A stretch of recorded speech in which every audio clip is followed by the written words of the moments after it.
ఇందులో ఉండే lycopene and సిట్రిలిన్ ఉండే ఆక్సిడెంట్లు గుండెని ఆరోగ్యంగా ఉంచడానికి చాలా హెల్ప్గా ఉంటుంది. ఎందుకని చెప్తున్నానంటే చాలామంది డైట్లో ఉండండి అంటే సార్ ఏ ఫ్రూట్స్ తినాలి ఎలాంటిది అంటే ప్రస్తుతానికి సమ్మర్ కదండి, అందుకనే వాటర్ మిలన్ అయితే చూస్ చేసుకోండి.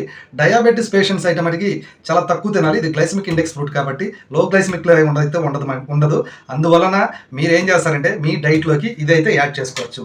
మీరు ఒకవేళ క్రేవింగ్స్ ఎక్కువ ఉంటే మనకి ఖచ్చితంగా ఆ క్రేవింగ్స్ని స్లోగా అవాయిడ్ చేసుకోవడానికి వాటర్ మిలన్ అనేది ఒక గొప్ప అద్భుతమైన ఫ్రూట్ అనమాట.